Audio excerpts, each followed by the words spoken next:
Oh, hi there. You know, people are always asking me, hey, TMW Productions, why do you put so much effort into videos that nobody gives a shit about? Well, it's a simple answer, actually. I don't know, number one. And number two, it doesn't have to be this way. So for the next episode, I have made a conscientious decision that I am going to produce YouTube videos that are not just short films. Though I do regularly dream of becoming the next great YouTuber, I don't think I'm going to make it.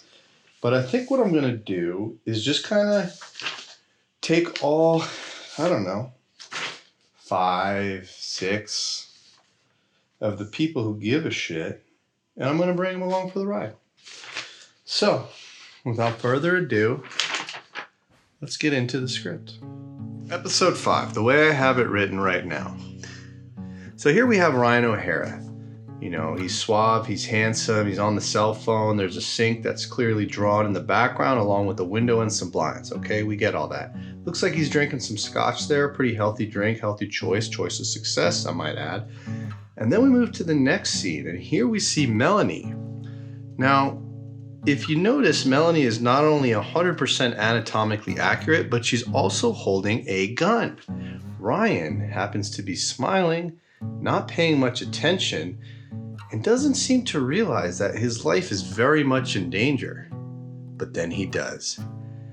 As you can tell by the wide ovals of his eyes, Ryan is very afraid. Behind him, once again 100% anatomically accurate, including the buttocks, is Melanie. We see her holding the gun and smiling quite viciously in Ryan's direction. Ryan emerges from his seat in order to confront Melanie directly.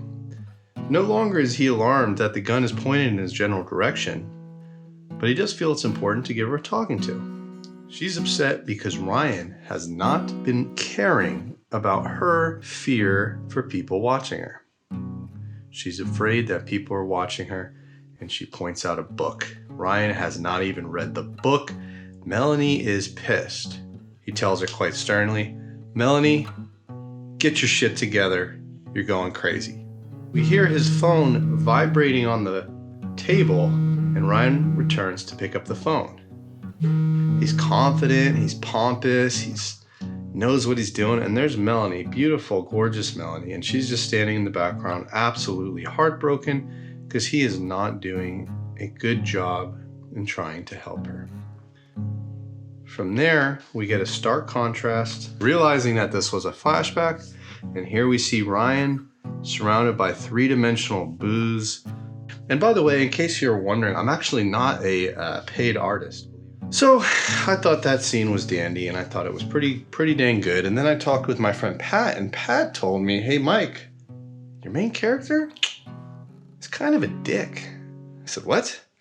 He said, "Yeah, he's kind of a dick, and I really don't like him, and I kind of wanted her to shoot him in the back of the head." And then she suggested some changes for me to make.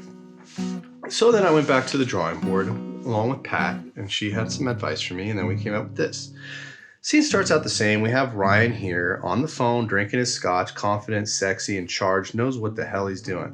Then we have Melanie enter the scene, beautiful, magnetic, radiating personality. Ryan becomes spooked, realizes that Melanie is holding a gun and smiling very brightly, goes to confront her. Now Ryan confronts her, and we have the same moment where Melanie is upset and she's looking for support. And here's where things start to change. Here we have Ryan listening to Melanie. And as he's listening to Melanie, he and her both notice that the phone begins to vibrate. So the phone's vibrating, and Melanie's saying, "You gotta read this book." Ryan says, "I'm not gonna read that book." And Melanie says, "You better read that fucking book, Ryan." So then Ryan comes up with a great plan. He goes, he picks up the phone, he takes the call like he was before, only this time he immediately hangs up, puts the phone back down, and returns to Melanie very warmly. And there you can see them having a passionate hug and having a very husband and wife-like moment. My idea when I first wrote it was to show the irony and contrast between Ryan not believing his wife and accusing her of being crazy, only to wake up in the present day where he's the one being considered crazy by everybody else. I like what Pat had to say because she had a lot of good points. Her main point being that Melanie comes across as a lunatic. Not a wife, but a lunatic. And Ryan comes across as very cold and very unloving. And the consequence of that is catastrophic because you don't really care about either of these people.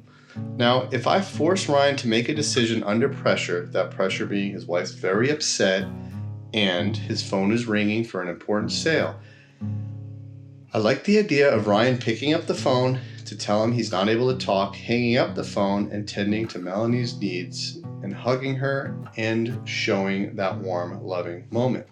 It's also important that I integrate a moment where Melanie is showing her human side of things. So she shows her human side of things and we come to really like Melanie because this is, after all, the first time we met Ryan's precious wife.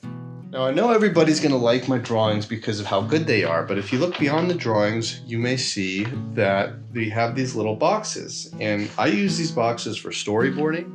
I would like to make those available to the public and anybody who's interested in them. I haven't yet. I'm kind of looking at different options and ways that I could do that. But that's all I got, and I plan on continuing to make content for YouTube and putting out new videos, and I want to move along with every step of the process, from the writing to purchasing the props, purchasing the equipment, finding the location I'm going to use, and also when I find the actors and I know what the cast will be. So I'm pretty excited. I do have a good draft of the episode, a good working draft, but there are some major changes that I'm going to be making, so it's not quite there yet, but it is getting there. It's been good chatting to you, and I'll go see how much I can sell these for, obviously. So, all right, thank you very much. That's it.